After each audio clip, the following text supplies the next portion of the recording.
বেড়েই চলেছে খেলাপি ঋণের পরিমাণ, টেনে ধরা যাচ্ছে না লাগাম। সেপ্টেম্বর শেষে দাঁড়িয়েছে 6.5 লাখ কোটি টাকা। ডিসেম্বরে অটোমেশনের আওতায় আসছে বন্ড ব্যবস্থা, কমবে রাজস্ব ফাঁকি, কর্পোরেট ট্যাক্স কমিয়ে করজাল বিস্তৃত করা পরামর্শ ব্যবসায়ীদের।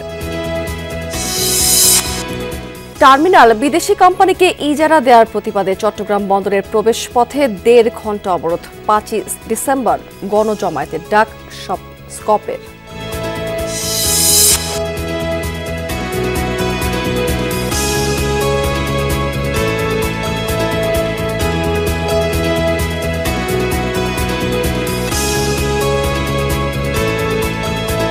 হুহু করে বাড়ছে খেলাপি ঋণ। সেপ্টেম্বর শেষে খেলাপির পরিমাণ প্রায় 6.5 লাখ কোটি টাকা দাঁড়িয়েছে।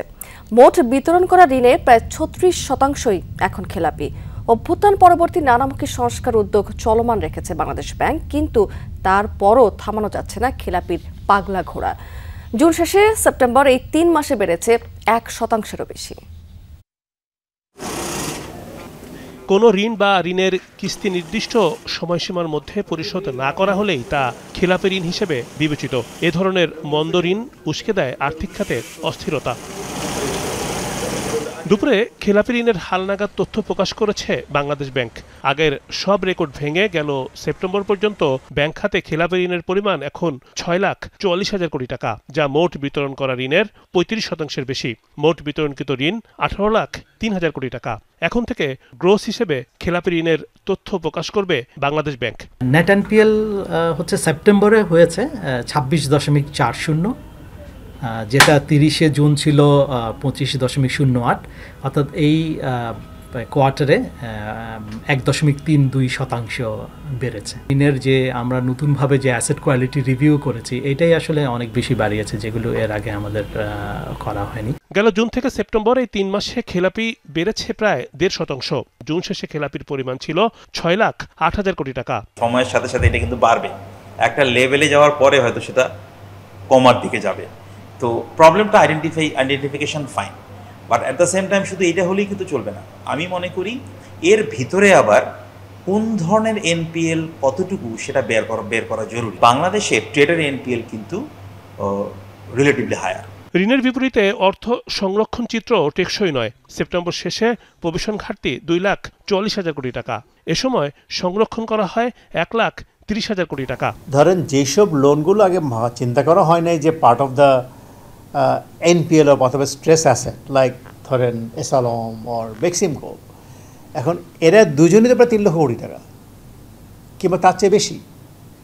এবং তারও অনেক অ্যাফিলিয়েটস, বন্ধুবান্ধব আছে যারা তাদের নামের ইউজ করে লোন নিয়েছে, যারা এখন maybe on the run or on hideout, তারা তো ওই টাকাটা ফেরত আসছে না। ব্যাংক খাতের সংস্কার চলমান, ঋণ বিতরণেও আগের চেয়ে বেড়েছে সতর্কতা, কিন্তু নিয়ন্ত্রণে আসছে না খেলাপির অঙ্ক। রিমন রহমান, যমুনা নিউজ, ঢাকা। কর হার না বাড়িয়ে বরং কর জাল বিস্তৃত করার পক্ষে ব্যবসায়ী উদ্যোক্তারা। এনবিআর চেয়ারম্যানের মতে, কর আদায়ের পুরো পদ্ধতি ডিজিটালাইজড হলে জটিলতা অনেকটাই কমে আসবে। প্রয়োজনীয় তথ্য নথিবদ্ধ হলে কর ফাঁকিও থামানো যাবে। ডিসেম্বর থেকে বন্ড ব্যবস্থা পুরো অটোমেশনের আওতায় আসবে।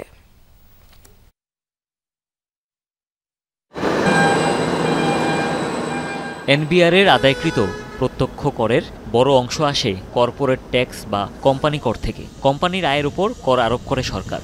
বাস্তবতা হচ্ছে প্রতি বছরই এ খাতে লক্ষ্যমাত্রা অর্জনে পিছিয়ে পড়ে এনবিআর। কর্পোরেট হাউস ও রাজস্ব কর্মকর্তাদের বোঝাপড়া নিয়ে অভিযোগ কম নয়। ব্যবসায়ীরা বলছেন, প্রতিযোগী দেশের তুলনায় করের হার কিছুটা বেশি। বৈষম্য আছে খাতভিত্তিক কর হারেও। আমদানি রপ্তানির ক্ষেত্রে শুল্ক নিয়ে বিভক্তি ও উৎসে কর, দ্বৈত করের বোঝা নিয়েও আছে ব্যবসায়ীদের ক্ষোভ। হার কমিয়ে করজাল বিস্তৃতের প্রস্তাব তাদের।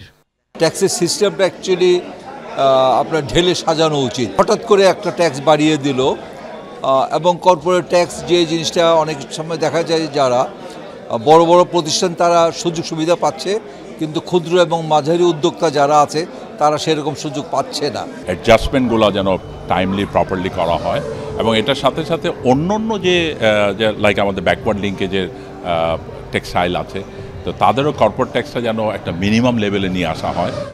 আয়কর আইনজীবীরা বলছেন নথি ও তথ্য যাচাইয়ের ভোগান্তিও দূর করা প্রয়োজন। ক্ষুদ্র ও মাঝারি কোম্পানি ছোট ছোট আর্থিক লেনদেন ব্যাংকের মাধ্যমে না করলেই অডিট সংক্রান্ত জটিলতায় পড়তে হয়। আইনজীবীর মতে কর প্রদানের পদ্ধতি সহজ হলে বাড়বে কর্পোরেট ট্যাক্স আদায়। টোটালি আমি ব্যাংকে যাইতে পারতেছি না, অথবা আমি আসলে ব্যাংকটা ওইভাবে আমি আমলে নিতে পারি না বা আমি বুঝতে পারি না। এই কারণে আমার সামান্য ভুলের কারণে আমার ট্যাক্স যেখানে 20 থেকে 22.5% ভিতরে থাকার কথা, এটা 27.5% যায়। এতে করে একটা কোম্পানি ক্ষতিগ্রস্ত হয়। এসএমই কোম্পানিগুলো তারা উঠতে পারে না। ট্যাক্স দাখিলের গোটা প্রক্রিয়া ডিজিটালাইজড হলে হয়রানি অনেকটা কমে আসবে বলে মনে করেন এনবিআর চেয়ারম্যান। এরই অংশ হিসেবে আগামী মাসে রপ্তানিমূলক শিল্পে বন্ড ব্যবস্থা স্বয়ংক্রিয় করতে চায় এনবিআর। আমাদের বন্ড অটোমেশনের একটা কম্পালশন আমরা তৈরি করব, যেই মডেলগুলো রেডি আছে বিশেষ করে ইউডি এবং ইউপির, সেগুলো আমরা আগামী 1 ডিসেম্বর থেকে কম্পালসারি করতে চাই। আমরা আগামী বছর থেকে কর্পোরেট ট্যাক্স রিটার্ন সেটাকেও ডিজিটালাইজ করব, আমাদের রিটার্ন সাবমিশনের জন্য অ্যাপ তৈরি করব। এগুলো হচ্ছে আমাদের মোটামুটি প্ল্যান। আমরা অডিট সিলেকশনটাকে ট্রান্সপারেন্ট করেছি। জরিমানা ছাড়া কর্পোরেট হাউসগুলো আগামী বছরের 15 জানুয়ারির মধ্যে রিটার্ন দাখিল করতে পারবে। হুমায়ুন রশিদ, যমুনা নিউজ, ঢাকা। একের পর এক সব টার্মিনাল বিদেশি কোম্পানিকে ইজারা দেওয়ার প্রতিবাদে চট্টগ্রাম বন্দরের প্রবেশ পথ প্রায় 1.5 ঘন্টা অবরোধ করেছে শ্রমিক কর্মচারী ঐক্য পরিষদ স্কপ। 3টি পয়েন্টে অবরোধের কারণে পণ্যবাহী যান চলাচল বন্ধ হয়ে যায়। সেখানে জনমত উপেক্ষা করে লাভজনক টার্মিনাল বিদেশিদের ইজারা প্রদান যে কোনো মূল্যে রুখে দেওয়ার ঘোষণা দিয়েছেন এই সময় আন্দোলনকারীরা। 5 ডিসেম্বর গণজমায়েতের ডাক দিয়েছেন তারা। চট্টগ্রাম বন্দরের নিউমুরিং কন্টেনার টার্মিনাল পরিচালনায় বিদেশি কোম্পানির সাথে করা চুক্তি বাতিলের দাবিতে সকালে এসাক ডিপো সংলগ্ন টোল প্লাজার পাশে অবস্থান নিয়ে বন্দরমুখী টোল সড়ক অবরোধ করে শ্রমিক কর্মচারী ঐক্য পরিষদের নেতাকর্মীরা। চট্টগ্রাম বন্দরের নিউমুরিং কন্টেনার টার্মিনাল এনসিটি বিদেশি কোম্পানিকে দেওয়ার পাইতারা এবং লালদিয়ার চর ও পানগাঁও টার্মিনাল পরিচালনায় বিদেশি অপারেটরদের সাথে ইজারা চুক্তি বাতিলের দাবি জানান তারা। ইনভেস্টের নামে বিদেশির হাতে তুলে দিয়ে আমার দেশের সম্পদ অন্যদেরকে দিয়ে দিবেন। বিগত ফ্যাসিস্ট সরকারের যে প্রজেক্ট, সেই প্রজেক্টটি কেন এগিয়ে নিয়ে যাচ্ছে? যে দাবি নিয়ে যৌক্তিক দাবি নিয়ে আন্দোলন করতেছে, আমরা সাকসেস হব। একই সময় আরও 2টি পয়েন্ট নগরীর হারিশহর বরপুল ও সল্টগোলা ক্রসিংয়েও অবরোধ করেন শ্রমিক কর্মচারীরা। দাবি আদায়ে আগামী 5 ডিসেম্বর চট্টগ্রাম রেল স্টেশন চত্বরে গণজমায়েত ও মশাল মিছিলের পাশাপাশি সেখান থেকে আরও বৃহত্তর কর্মসূচি ঘোষণা করা হবে বলে জানান আন্দোলনকারীরা। এটা কোনো রকম বিদেশিদের দেওয়া, দেশিদের দেওয়া যাবে না। বন্দর শ্রমিকরা, ডক শ্রমিক কর্মচারীরাই যাতে বেকার না হয় তাদেরকে দিয়ে বন্দর চালাতে হবে। টোল সড়ক অবরোধের কারণে বন্দরমুখী covered van, prime mover, truck, lorry, trailer সহ আমদানি রফতানি পণ্য বোঝাই সব যান চলাচল বন্ধ হয়ে যায়। কোন সময় কি ছাড়বে তাও বলতে পারতেছি না এই আন্দোলন। আমি এই কারণে গাড়ি নিয়ে আটকে আছি এই জায়গা। আমার ইমার্জেন্সি মাল নামবে, গেট পাস হয়েছে, আমি একটু বাইপাস যাইতে পারতেছি না, মালও নামাতে পারতেছি না। মাল গেল, আমার ড্রাইভারের লস, বুঝলেন না, সব বুঝ আমার খুব ক্ষতি। শিপমেন্টের মাল আমরা ঘন্টাখানিক বসে রয়েছি। অবরোধ ঘিরে প্রতিটি পয়েন্টে সতর্ক অবস্থান নেয় আইন শৃঙ্খলা রক্ষাকারী বাহিনী। পরে পুলিশের আশ্বাসে প্রায় 1.5 ঘন্টা পর 11:30টার দিকে সড়ক ছেড়ে দেন আন্দোলনকারীরা।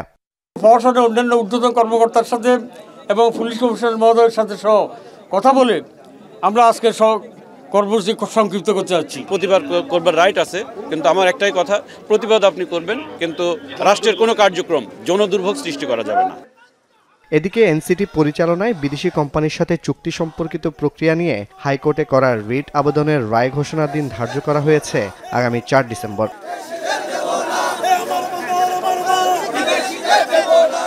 জোবাইতিমে শাহাদাত, যমুনা নিউজ, চট্টগ্রাম। বিগত দিনে দেশে লুটপাটের মহোৎসব চলেছে।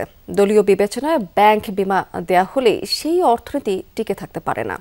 একথা বলেছেন বিএনপির স্থায়ী কমিটির সদস্য আমির খসরু মাহমুদ চৌধুরী। রাজধানীর ডিপ্লোমা ইঞ্জিনিয়ার্স ইনস্টিটিউশন মিলনায়তনে এক অনুষ্ঠানে তিনি আরও বলেছেন এই সময় যে 20-এর অধিক বীমা কোম্পানি টাকা দিতে পারছে না এখন, অথচ গ্রাহক তার পরিবারের অর্থনৈতিক নিরাপত্তার জন্য বীমা করে থাকে। দুর্নীতি লুটপাটের কারণে বীমার টাকা ফেরত না পেয়ে পরিবারগুলোর এখন অবস্থা দুর্বিষহ। এ সময় তিনি আরও বলেছেন, বিএনপি ক্ষমতায় এলে বীমা এবং ব্যাংকিং খাতে লুটপাট চলতে দেওয়া হবে না, আনা হবে বড় ধরনের সংস্কার।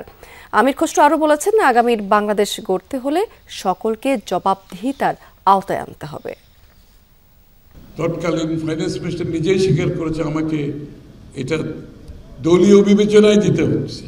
একটা দেশের অর্থনৈতিক কর্মকাণ্ডে যেখানে সমস্ত দেশের আপনার উন্নয়ন জড়িত, অর্থনৈতিক উন্নয়ন জড়িত, সেখানে যদি আপনি দলীয় বিবেচনায় এসব কাজ করেন তাহলে সেই অর্থনীতি তো টিকে থাকতে পারে।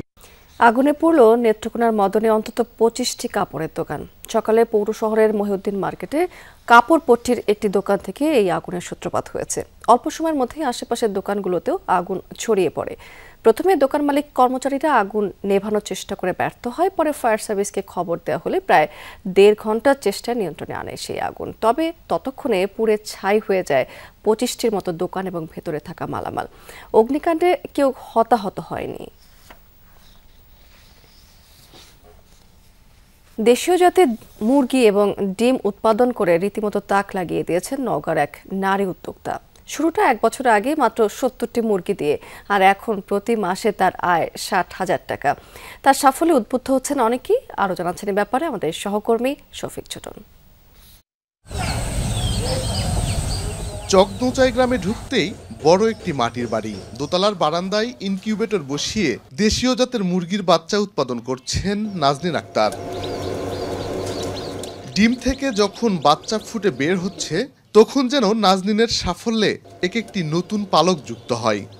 মুরগি দিয়ে আগে বাচ্চা ফুটাইতাম, তো মুরগি দিয়ে বাচ্চা হলে আমার পোষাইতো না, 10টা-15টা করে বাচ্চা ওঠে। আমি ভাবলাম যে আমার এই ছোট ইনকিউবেটর আমি কিনি, তার মধ্যে একবারে 200-300 বাচ্চা আমি পাই। তো সেগুলাই আমি আস্তে আস্তে বড় করি। বড় করতে করতে যখন বেশি হয়ে যায় আমি সেগুলো বাজারে সেল করি 400-450 টাকা কেজি। মুরগি পালন করতে বাড়ির উঠানে খামার গড়ে তুলেছেন। অল্প দিনেই ধরা দিয়েছে সফলতা। মেয়ের সাফল্যে অনেকটা নির্ভর বাবা মা। এই 1 বছরে দেখেছি একটু আয় করেছি, তো দেখি কত দূর আগে যেতে পারে। আমি তার শেষ পর্যন্ত না দেখা পর্যন্ত ছাড়তেছি না, মেয়ের সাথেই থাকবো। নিজের পায়ে দাঁড়ার চেষ্টা করতেছে এবং এই যে ঘাসফুল অফিস থেকে কিছু অনুদান পাইছে, এটার থেকে আস্তে আস্তে শুরু হয়ে গেছে। এই যখন মুরগি বেচে, যখন ডিম বাচ্চা ফুটায়, তখন আমাকে ভালো লাগে, খুবই ভালো লাগে। যখন ডিম বেচতেছে, আবার কেউ কিনতে আসছে বা বাজারে নিয়ে যাচ্ছে ডিম, তখন যায় ভালো লাগে। দেশীয় জাত ধরে রাখতে উদ্যোক্তাদের সহযোগিতা দিচ্ছে প্রাণী সম্পদ বিভাগ ও উন্নয়ন সংস্থা ঘাসফুল। এতে একদিকে বেকারত্ব দূর হচ্ছে, অন্যদিকে বাড়ছে আমিষের যোগান, দাবি এই কর্মকর্তার। সারা বাংলাদেশব্যাপী উন্নত জাতের যে সমস্ত আমরা ডিম বা মাংস খেয়ে থাকি, সেখান থেকে তারা দেশীয় জাতের প্রতি কিন্তু আগ্রহ দেখাচ্ছে। বিশেষ করে তার পুষ্টি বা স্বাদ এবং গুণগত মান, এটা কিন্তু বিদেশি বা উন্নত জাতের চাইতে একটু আলাদা। স্বাভাবিকভাবেই এগুলি বিভিন্ন রেস্তোরাঁ বা হোটেলে এদের কিন্তু একটু ডিমান্ড বেশি। সেই প্রেক্ষাপটে আমরা প্রান্তিক খামারিদের আরও উৎসাহ করতেছি। নওগাঁ জেলায় দেশীয় মুরগি উৎপাদনে 250 প্রদর্শনী খামার স্থাপন করার কথা জানিয়েছে প্রাণী সম্পদ বিভাগ। শফিক ছোটন, যমুনা নিউজ, নওগাঁ। দর্শক, এবার জানিয়ে দেবো আপনাদেরকে আজকের পুঁজিবাজার লেনদেনের লাস্ট আপডেট। আজকে কিন্তু আমরা সকালের দিকে দেখতে পেয়েছিলাম যে বেশ ঊর্ধ্বমুখী প্রবণতা ছিল পুঁজিবাজারের সূচকগুলোতে, কিন্তু বেলা বাড়ার সাথে সাথে অর্থাৎ লেনদেন শুরু ঘণ্টাখানেকের মধ্য দিয়ে কিন্তু এর পরক্ষণে পতন দেখতে পাচ্ছি এবং সারাদিন ধরেই এক ধরনের উত্থান পতনের মধ্য দিয়ে সূচকের ইন্ডেক্স আমরা দেখতে পাচ্ছি। আজকের দিন শেষে ঢাকা শেয়ারবাজার প্রধান সূচক যেটি, সেটি ডিএসসি ব্রড ইন্ডেক্স, সেটি কিন্তু আজকে দেখতে পাচ্ছি যে 8 পয়েন্টেরও বেশি কমে গেছে এবং 5009 পয়েন্টে এই সূচকটি অবস্থান করছে। এবং গতকালকেও আমরা প্রধান সূচক কিন্তু দেখেছিলাম দিনের শেষে 6 পয়েন্টের মতো কমে গিয়েছিল। আজকে অন্যান্য সূচকের কি অবস্থা, সেখানেও কিন্তু এক ধরনের পতন আমরা দেখতে পাচ্ছি। ডিএসসি সূচক সেটিও কিন্তু 4 পয়েন্টেরও বেশি কমেছে এবং 1050 পয়েন্টে সূচকটি অবস্থান করছে। থার্টি সূচক সেটি 1926 পয়েন্টে আছে, সেটিও কিন্তু প্রায় 6 পয়েন্টের মতো কমে টোটাল ট্রেড করেছে। আজকে দেখতে পাচ্ছি ঢাকা শেয়ার বাজারে 527.87 লাখ টাকার মতো শেয়ার। এবং আজকে সূচকের সাথে সাথে কিন্তু বেশিরভাগ প্রতিষ্ঠানের শেয়ারের দামও আজকে দিনের শেষে কমে গেছে দেখতে পাচ্ছি। 174টি প্রতিষ্ঠানের শেয়ারের দাম আজকে টোটাল ঢাকা শেয়ার বাজারে কমেছে, 157টি প্রতিষ্ঠানের শেয়ারের দাম মাত্র বেড়েছে এবং 54টি কোম্পানির শেয়ারের দাম অপরিবর্তিত রয়েছে।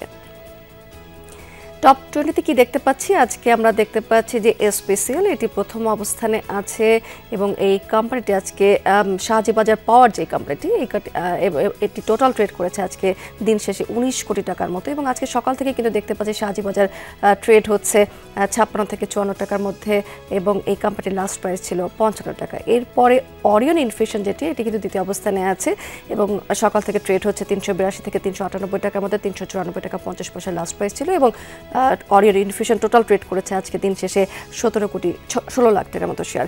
16 কোটি 39 লাখ টাকা কিছু বেশি লেনদেনে সামিট অ্যালায়েন্স পোর্ট এটি তৃতীয় অবস্থানে আছে এবং 36 টাকার মধ্যেই কিন্তু আজকে সারাদিন ধরে এই কোম্পানিটি ট্রেড হচ্ছে। এরপরে বারাকা পাওয়ার বারাকা পতেঙ্গা এটি আছে চতুর্থ অবস্থানে প্রায় 15 কোটি 86 লাখ টাকার মতো শেয়ার ট্রেড করে। খান ব্রাদার্স পিপি ওভেন এটি আছে পঞ্চম অবস্থানে আজকে এবং 15 কোটি 21 লাখ টাকার মতো কিন্তু টোটাল ট্রেড করে ফেলেছে এই কোম্পানি আজকে। রানার অটো এটি কিন্তু আজকে সকালের দিকে আমরা দেখতে পেয়েছিলাম যে দ্বিতীয় অবস্থানে রয়েছে, আজকে দিন শেষে এই কোম্পানিকে আজকে ষষ্ঠ অবস্থানে আছে প্রায় 12 কোটি 61 লাখ টাকার মতো শেয়ার ট্রেড করে। আনোয়ার গালভানাইজিং এটি সপ্তম অবস্থানে আছে 12 কোটি 33 লাখ টাকার মতো শেয়ার ট্রেড করে। ডোমিনাস অষ্টম এবং সিমটেক্সকে আমরা দেখতে পাচ্ছি নবম অবস্থানটি ধরে রেখেছে দিন শেষে 10 কোটি 73 লাখ টাকার মতো শেয়ার ট্রেড করে এবং আজকে টপ 20 দশম অবস্থানে অবস্থান করছে মন্নু ফেব্রিক্স এটি 9 কোটি 57 লাখ টাকার মতো শেয়ার টোটাল ট্রেড করে। চট্টগ্রাম শেয়ার বাজারে কি অবস্থা সেখানেও কিন্তু আজকে দিনের শেষে এসে আমরা পতন দেখতে পাচ্ছি সূচকে, যদিও আজকে শুরুটা কিন্তু সূচক ঊর্ধ্বমুখী প্রবণতা দিয়ে হয়েছিল। আজকে দিন শেষে অন্যান্য সূচক সিএসসি 30 সূচক সেটি কিন্তু আজকে 30 পয়েন্টের মতো কাছাকাছি কমেছে এবং সিএসসি এক্স সেটিও 5 পয়েন্টের মতো কমেছে এবং সার্বিক সূচক যেটি সিএসপি সেটি 13 পয়েন্টের মতো কমে 14,011 পয়েন্টে এই সূচকটি অবস্থান করছে। টোটাল ট্রেড হয়েছে আজকে সিএসসিতে 28 কোটি 70 লাখ টাকার মতো শেয়ার এবং টোটাল ট্রেড হয়ে গেছে আজকে সারাদিন ধরে সিএসসিতে 179টি প্রতিষ্ঠানে। এর মধ্যে এখানেও কিন্তু যদি আমরা দেখতে পাচ্ছি যে বেশিরভাগ প্রতিষ্ঠানের শেয়ারের দাম বেড়েছে, 82টি কোম্পানির শেয়ারের দাম বেড়েছে দিন শেষে, 79টি কোম্পানির শেয়ারের দাম কমেছে এবং 18টি প্রতিষ্ঠানের শেয়ারের দাম অপরিবর্তিত রয়েছে। আজকে আমরা দেখতে পাচ্ছি সিএসসিতে দর বৃদ্ধির দিক থেকে খান ব্রাদার্স পিপি ওভেন এটি প্রথম অবস্থানে রয়েছে এবং এই কোম্পানিটি কিন্তু আজকে লাস্ট প্রাইস ছিল 72 টাকা। অরিয়ন ইনফিউশন এটি দ্বিতীয় অবস্থানে আছে 382 টাকা আজকে সারাদিন ধরে ট্রেড হয়েছে কোম্পানি। ফাইন ফুডস তৃতীয় অবস্থানে আছে এবং লেনদেনের ভিত্তিতে কি দেখতে পাচ্ছি খান ব্রাদার্স পিপি ওভেন এটি প্রথম অবস্থানে আছে, অরিয়ন ইনফিউশন দ্বিতীয় এবং সিটি জেনারেল ইন্স্যুরেন্স এটি কিন্তু তৃতীয় অবস্থানে আছে আজকে সিএসসিতে।